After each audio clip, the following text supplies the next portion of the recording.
رمضان المبارک کے روزے رکھنا یہ اسلام کی بنیادیں ہیں، اور ایک حدیث پاک میں رسول پاک صلی اللہ علیہ وآلہ وسلم نے جب رسول پاک صلی اللہ علیہ وسلم نے حج فرمایا اس وقت نبی کریم علیہ السلام نے یہ حدیث پاک بیان فرمائی۔ نبی کریم علیہ السلام نے ارشاد فرمایا ان اولیاء اللہ المصلون، فرمایا کہ جو نمازی ہیں نا، نمازی وہ اللہ کے ولی ہوتے ہیں۔ بولو تو صحیح تھوڑا سا یار، یہ کوئی چھوٹا اعزاز نہیں، ولی دوست کو کہتے ہیں، ولی یار کو کہتے ہیں۔ فرمایا جو نمازی ہیں نا، نمازی یہ رب کے ولی ہوتے ہیں، رب کے یار ہوتے ہیں، رب کے دوست ہوتے ہیں۔ اور پتہ دوستی کا آپس میں رشتہ اور تعلق کیسا ہوتا ہے، جب دوست بیمار ہو تو دوسرے دوست کو اس کی فکر ہوتی ہے، جب دوست پریشان ہو تو دوسرے دوست کو اس کی فکر ہوتی ہے، یہ دوستی کا معیار ہوتا ہے۔ فرمایا جو نمازی ہیں یہ رب کے دوست ہیں، رب کے یار ہیں، جب یہ پریشان ہوتے ہیں تو رب کو ان کی بھی فکر ہوتی ہے۔ تو رسول پاک صلی اللہ علیہ وسلم نے فرمایا کہ وَمَن يُقِيمُ الصَّلَوَاتَ الْخَمْسَ الَّتِي كَتَبَهُنَّ اللَّهُ عَلَىٰ عِبَادِهِ، فرمایا جو 5 نمازیں ادا کرے جو اللہ نے اپنے بندوں پر فرض کی ہیں، وَيَصُومُ رَمَضَانَ، اور رمضان المبارک کے روزے رکھے، وَيُؤْتِ الزَّكَاةَ، اور زکوٰۃ ادا کرتا ہو، اور فرمایا کہ ان چیزوں سے بچتا ہو جن چیزوں سے میرے رب نے منع فرمایا ہے، کبیرہ گناہوں سے بچتا ہو۔ ایک صحابی رسول کھڑے ہوئے اور کھڑے ہو کر کہنے لگے یا رسول اللہ صلی اللہ علیہ وآلہ وسلم کہ وہ کون سی چیزیں ہیں بڑی چیزیں کہ جن سے ہمیں رکنے سے منع کیا گیا؟ حضور علیہ السلام نے فرمایا وہ 9 چیزیں ہیں کہ جن چیزوں سے بندے کو چاہیے وہ رک جائے، اپنی زندگی میں ان 9 چیزوں میں سے کوئی ایک بھی چیز اختیار نہ کرے، ان 9 گناہوں میں سے ایک بھی گناہ اپنی زندگی میں شامل نہ کرے۔ وہ کون سی ہیں؟ فرمایا کہ الاشراک باللہ، اللہ کے ساتھ شریک ٹھہرانا، یہ سارے گناہوں سے بڑا گناہ ہے کہ قیامت کے دن اس کی معافی کوئی نہیں۔ فرمایا یہ زندگی میں کبھی لے کر نہ آنا۔ وقتل المؤمن بغیر حق، نا حق مومن کو قتل کرنا، فرمایا کبھی بھی یہ گناہ اپنی زندگی میں شامل نہ کرنا۔ والفرار من الزحف، فرمایا جنگ سے فرار حاصل کرنا، یہ کبھی نہ کرنا۔ جہاد ہو رہا ہو تو کبھی بھی مومن کو نہیں چاہیے کہ وہ میدان جہاد سے اپنی پیٹھ پھیر لے۔ وقذف المحصنات،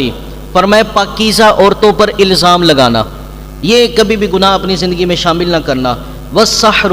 اور جادو کرنا، یہ جادوگری کبھی بھی اپنی زندگی میں شامل نہ کرنا۔ وَأَكْلُ مَالٍ یتیم، فرمایا یتیم کا مال کھانا، یہ بھی اپنی زندگی میں کبھی شامل نہ کرنا۔ وَأَكْلُ الرِّبَا، اور سود کھانا، فرمایا یہ بھی اپنی زندگی میں شامل نہ کرنا۔ وَعُقُوقُ الْوَالِدَيْنِ الْمُسْلِمَيْنِ، فرمایا مسلمان والدین کی نافرمانی کرنا، یہ بھی اپنی زندگی میں کبھی گناہ شامل نہ کرنا۔ وَإِسْتِحْلَالُ الْبَيْتِ الْحَرَامِ قِبْلَتُكُمْ أَحْيَاءً وَأَمْوَاتًا،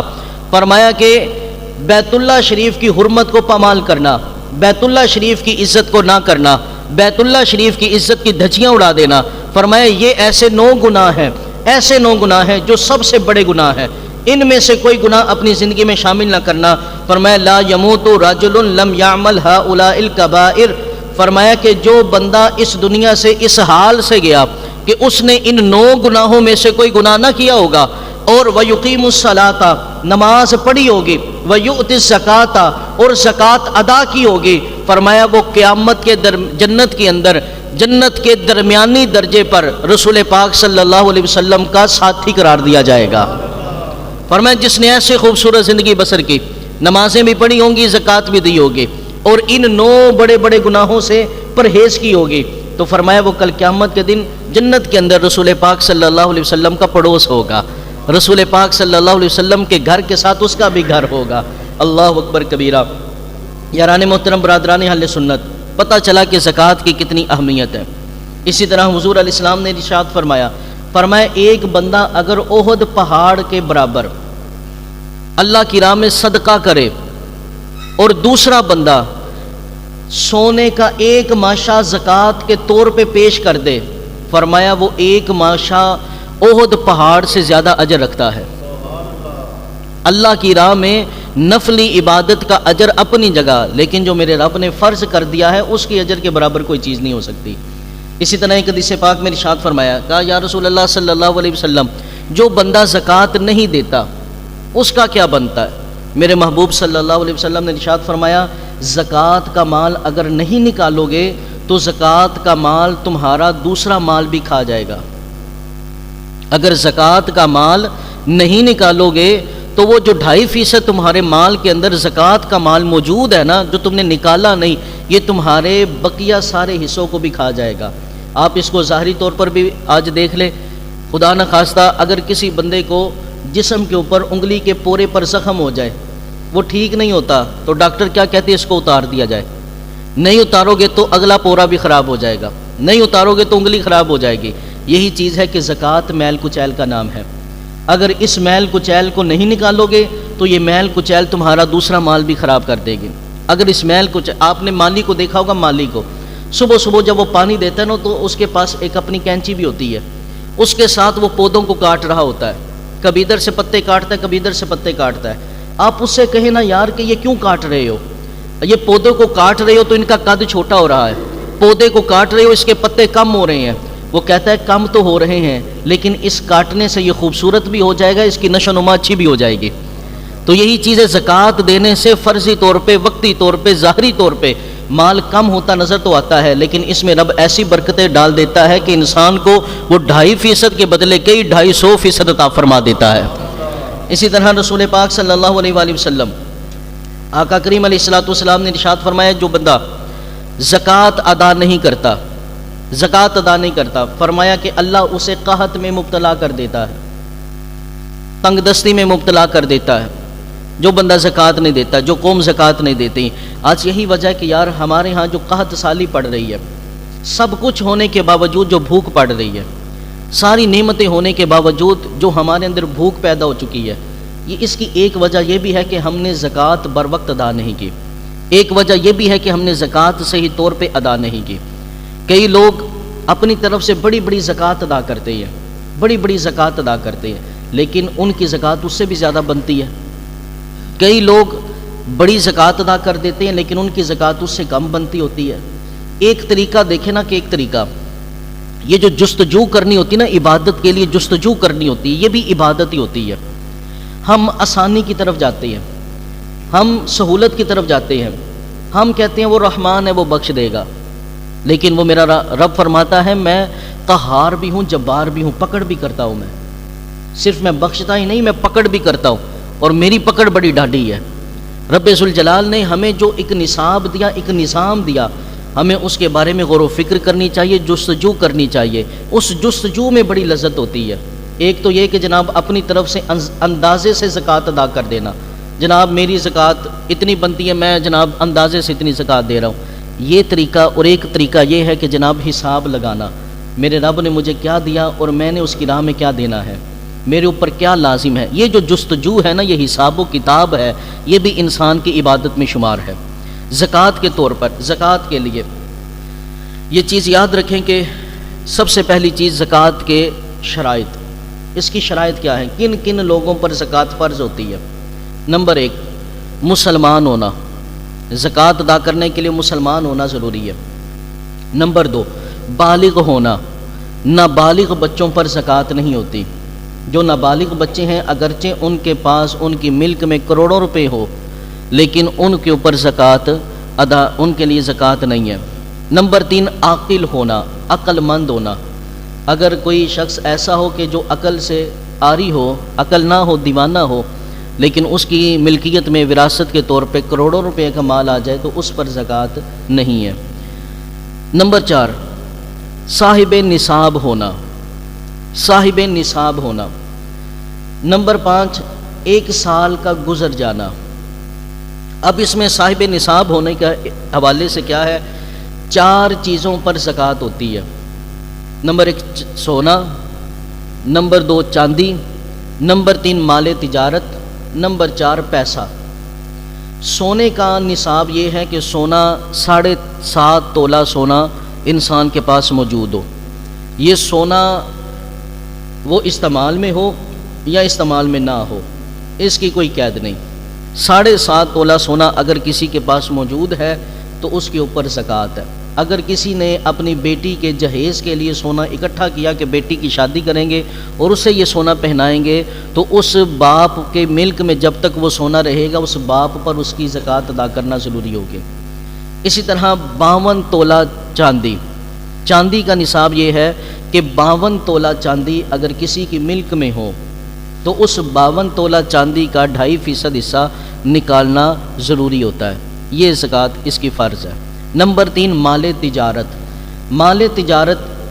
اس حد تک ہو کہ وہ 52 تولہ چاندی کی مقدار کو پہنچتی ہو، یا مال تجارت کی قیمت 7.5 تولہ سونے کی حد تک پہنچتی ہو، تو اس مال تجارت کا بھی 2.5% حصہ نکالنا یہ ضروری ہوتا ہے۔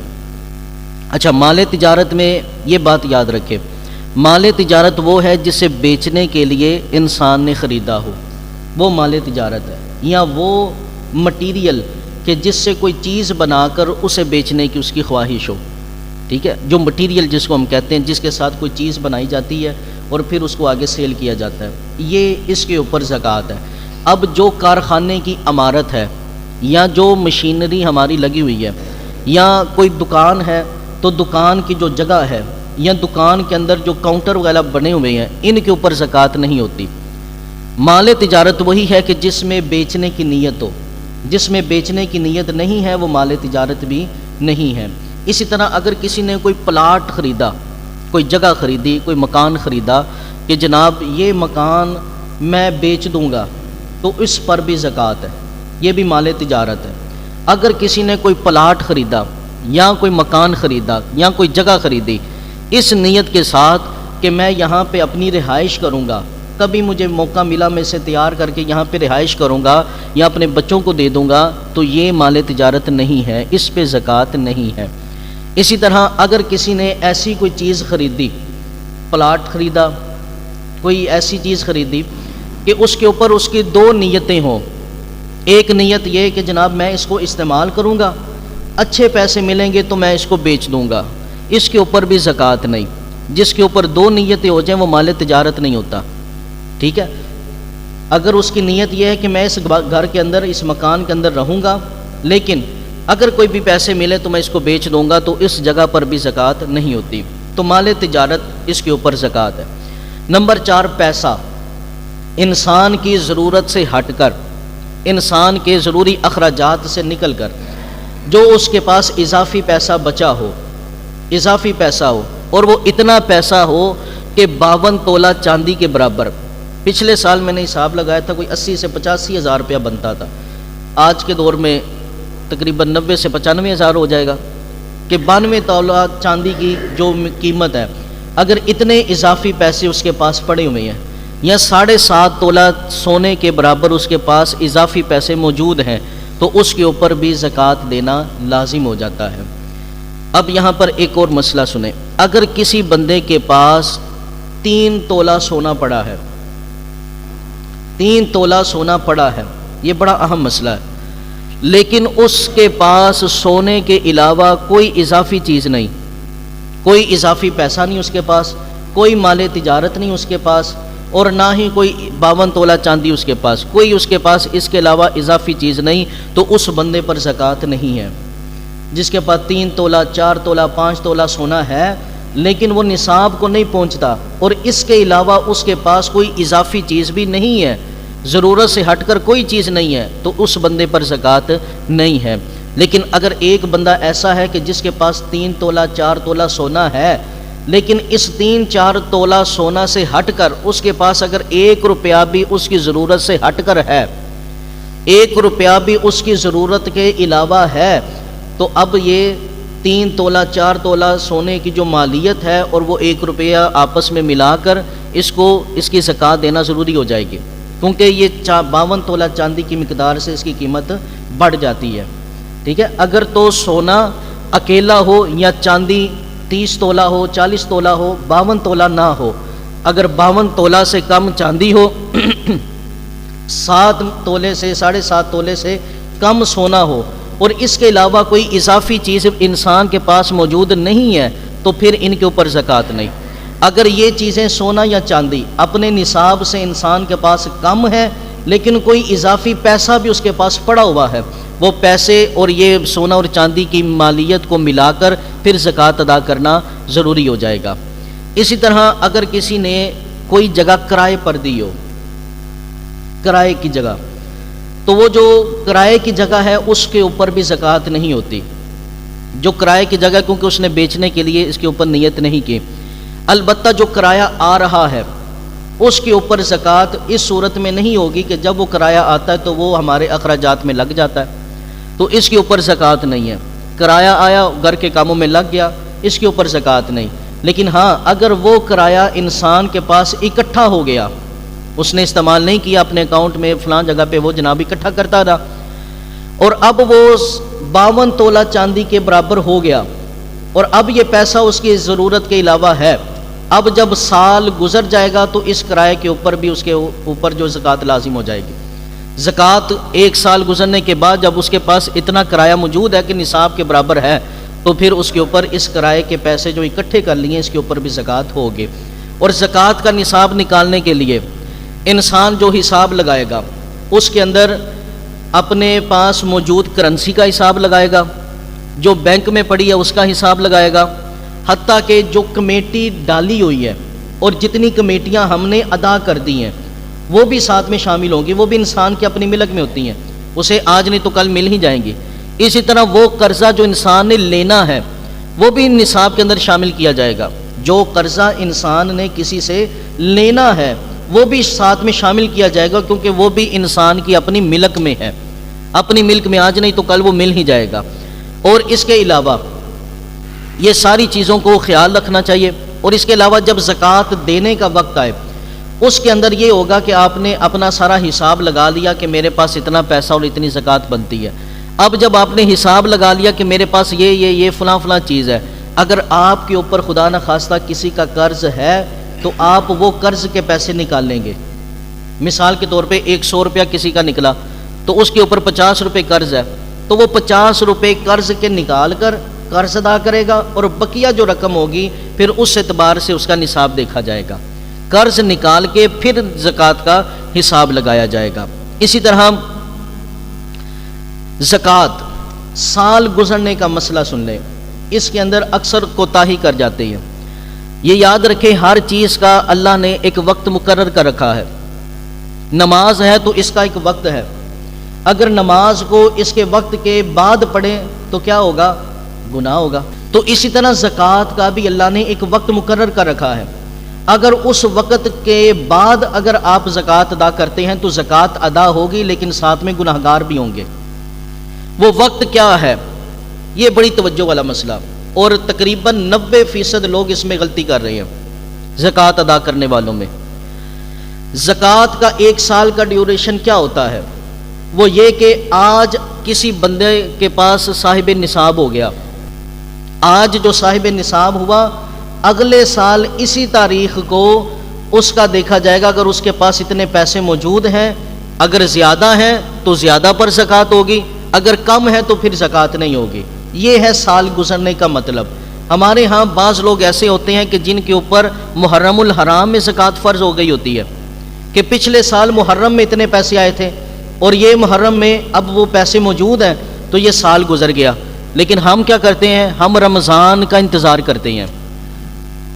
ہم رمضان کے مہینے کا انتظار کرتے ہیں۔ یہ بات یاد رکھیں، ہم نے جو اپنی ذہن میں ایک عبادت کا سکیچ کھینچا ہے وہ کبھی بھی اس معیار پر پورا نہیں اتر سکتا جو رب نے ہمیں حکم دیا ہے۔ رب نے ہمیں رمضان کے انتظار کا حکم نہیں دیا، 1 سال کے گزرنے کا حکم دیا گیا۔ تو اس لیے بہتر اور افضل طریقہ یہی ہے کہ جب سال گزر جائے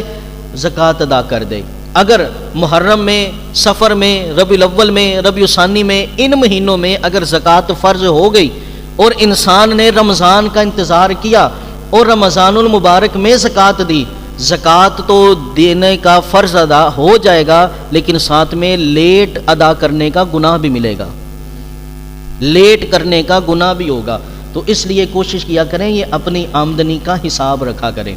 کہ کب رب نے ہمیں کتنا مال دیا، اور اس سے یہ بھی ہوتا ہے کہ انسان کو پتہ ہونا کہ مجھے میرے رب نے اتنا دیا ہے، تو انسان شکر ادا کرتا ہے، انسان سوچتا ہے کہ یار مجھے اتنا دیا وہ فلاں کے پاس تو اتنا نہیں ہے، اللہ تیرا شکر ہے۔ انسان یہ سوچے کہ اللہ نے کب مجھے کتنا مال دیا، اور پھر اس کا ایک پورا حساب رکھا کرے کہ ہم مسلمان ہیں اور ہم نے زکوٰۃ ادا کرنی ہوتی ہے۔ ہمارے یہ مال کا انسان مسلمان کے پاس پورا حساب ہونا چاہیے۔ اسی طرح ایڈوانس لیٹ زکوٰۃ دینے پر گناہ ہے، لیکن اگر کوئی چاہتا ہے کہ میں آئندہ سال کی پہلے ہی زکوٰۃ دے دوں، یا اس زکوٰۃ میں سے تھوڑے تھوڑے پیسے کر کے دے دوں کہ اکٹھے دینے میں مجھے مسئلہ ہوتا ہے، اب سال بعد مثال کے طور پہ کسی کی 2 لاکھ 3 لاکھ 10 لاکھ زکوٰتیں بنتی ہیں، اب جناب سال بعد 10 لاکھ نکالنا میرے لیے مشکل ہے، تو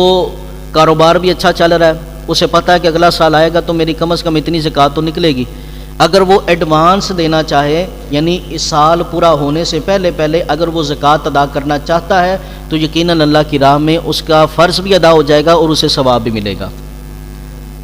اور اگر کوئی انسان یہ چاہتا ہے کہ جناب 10 لاکھ روپیہ یا 1 لاکھ روپیہ میں نہیں ادا کر سکتا، بڑے ایسے مسئلے ہوتے ہیں کہ لوگ پھر وقت میں آ کر پوچھتے ہیں جناب اب کیا پلاٹ بیچیں، ہمارے پاس نہیں ہے پیسے، تو اگر کوئی شخص چاہتا ہے میں تھوڑے تھوڑے کر کے زکوٰۃ کے پیسے ادا کر دوں تو وہ بھی کر سکتا ہے، یعنی وقت سے پہلے اگر 1 سال گزر گیا پھر یہ شک ختم ہو گئی، پھر مکمل زکوٰۃ ادا کرنی پڑے گی، یعنی یہ تھوڑے تھوڑے پیسے وقت سے پہلے وہ ادا کر سکتا ہے۔ اگر 1 سال کا ڈیوریشن گزر گیا اور اس کے بعد اگر وہ کہتا ہے میں تھوڑے تھوڑے اللہ کی راہ میں یہ زکوٰۃ ادا کروں گا تو یہ درست نہیں ہے، بلکہ یہ فرض ادا کرنے میں دیر ہو جائے گی۔ اگر وہ 1 سال کے گزرنے سے پہلے تھوڑے تھوڑے پیسے دے کر اگر زکوٰۃ ادا کرنا چاہتا ہے تو وہ زکوٰۃ ادا کر سکتا ہے، لیکن وقت جب آ جائے گا 1 سال مکمل ہو جائے گا تو اس ایک وقت میں یہاں تک فقہاء نے لکھا کہ 1 منٹ اوپر ہو جائے تو اس کا بھی گناہ ہے۔ 1 منٹ اوپر ہو جائے، ہم کتنی لاپرواہی کر رہے ہیں، ہم کتنی کوتاہی کر رہے ہیں، ہم کتنا دین سے دور ہوتے جا رہے ہیں یار۔ اللہ اکبر کبیرہ۔ ہمیں کب بیمار ہوئے تھے نا، ہم کب بیمار ہوئے تھے ہمیں وہ تاریخ بھی یاد ہوتی ہے، ہم ہاسپٹل کس دن ایڈمٹ ہوئے تھے نا ہمیں وہ تاریخ بھی یاد ہوتی ہے، لیکن ہمیں خوشی کب ملی تھی وہ بھول جاتے ہیں۔ تو انسان کو چاہیے کہ وہ اپنا مال کا یہ حساب رکھا کرے۔ اسی طرح اگر انسان نے کوئی پیسے اپنے پاس جوڑ کے رکھے ہیں، جب تک ان پیسوں کے استعمال کا وقت نہیں آتا اس سے پہلے اگر سال گزرتا جاتا ہے تو ہر سال اس پہ زکوٰۃ ادا کرنا ضروری ہوتی ہے۔ مثال کے طور پہ اب کسی بندے نے اپنے بچوں کی پڑھائی کے لیے، تعلیم کے لیے پیسے رکھے ہوئے ہیں کہ جناب یہ میرے بچے بڑے ہوں گے تو میں ان کو باہر بھیجوں گا، فلاں جگہ فلاں ڈگری فلاں تعلیم دلواؤں گا، وہ پیسے جب تک اس کے پاس جتنے سال گزرتے رہیں گے ہر سال کی اس کو زکوٰۃ ادا کرنا ضروری ہوگی۔ اسی طرح کہ جس والدین نے اپنی بچیوں کے جہیز کے لیے پیسے اپنے پاس اکٹھے کیے ہو کہ جناب ہم اپنی بچیوں کو جہیز لے کر دیں گے، وہ اگر سال گزر جائے اس کے اوپر تو اس پر بھی زکوٰۃ ہے۔ یہ کوئی ضرورت کی چیز نہیں ہے جہیز، اس کے خلاف ہم سب کو آواز اٹھانی چاہیے، اگر نہیں اٹھاتے تو پھر ہمیں اس چکی میں پسنا بھی چاہیے، تو یہ زکوٰۃ اس کی بھی نکالی جائے گی۔ اسی طرح اگر کسی نے یہاں تک کہ حج کے پیسے اکٹھے کیے ہوئے، حج کے پیسے اکٹھے کیے، اس سال وہ حج کے پیسے مکمل نہیں ہو سکے لیکن وہ نصاب سے اوپر گزر گئے اور یقیناً وہ ضرورت سے ہٹ کر ہیں، اس لیے تو ہم نے حج کے لیے نکالے ہوئے ہیں، اگر ہماری ضرورت کے ہوتے تو ہم اس کو استعمال کر لیتے۔ اگر وہ حج کے پیسے بھی ہوں، حج کا وقت نہیں آیا لیکن وہ ہمارے پاس پڑے ہوئے ہیں اور سال گزر گیا ہے تو اس کے اوپر بھی زکوٰۃ ادا کرنا ضروری ہے، اس کے اوپر بھی زکوٰۃ ادا کرنا ضروری ہے۔ تو یاران محبت، برادران اہل سنت، یہ زکوٰۃ کے بڑے اہم مسائل ہیں، ہمیں ان کو سیکھنا چاہیے اور زکوٰۃ کو بر وقت ادا کرنا چاہیے، وگرنہ کل قیامت کے دن رب ذوالجلال قرآن مجید برہان رشید میں ارشاد فرمایا، جو لوگ زکوٰۃ ادا نہیں کرتے، جو لوگ زکوٰۃ ادا کرنے میں کوتاہیاں کرتے ہیں، فرمایا کل قیامت کے دن یہ سونے اور چاندی سے ان کی پیشانیوں کو داغا جائے گا، ان کی پیشانیوں کو داغا جائے گا، سونے اور چاندی کو گرم کر کے ان کی پیشانیوں پہ لگایا جائے گا، اور لوگ پوچھیں گے یہ کیسا سونا اور چاندی؟ اللہ فرمائے گا یہ وہی ہے جس کی تم نے زکوٰۃ ادا نہیں کی تھی۔ اور ایک جگہ پہ ارشاد فرمایا گیا کہ یہ مال جو ہے نا سونا چاندی، یہ مال جو انسان جس کی زکوٰۃ نہیں نکالتا، فرمایا یہ کل قیامت کے دن توق بنا کر اس کے گلے میں ڈال دیا جائے گا، توق بنا کر اس کے گلے میں ڈال دیا جائے گا، اور وہ لے کر پھرتا رہے گا، اور پورے معاشر میں یہ اعلان ہو جائے گا کہ یہ وہی بندہ ہے جس نے اپنے مال میں سے زکوٰۃ ادا نہیں کی تھی۔ تو یاران محبت، برادران اہل سنت، زکوٰۃ کے ان مسائل کی طرف ہمیں توجہ کرنی چاہیے۔ اور میں آج آپ کو یہ بھی پیغام دیتا ہوں، الحمدللہ ہماری اس جامع مسجد جمال مصطفیٰ صلی اللہ علیہ وآلہ وسلم میں مدرسے کا قیام ہے۔ یہ زکوٰۃ کے مصارف میں بہترین مصرف مدرسے ہیں،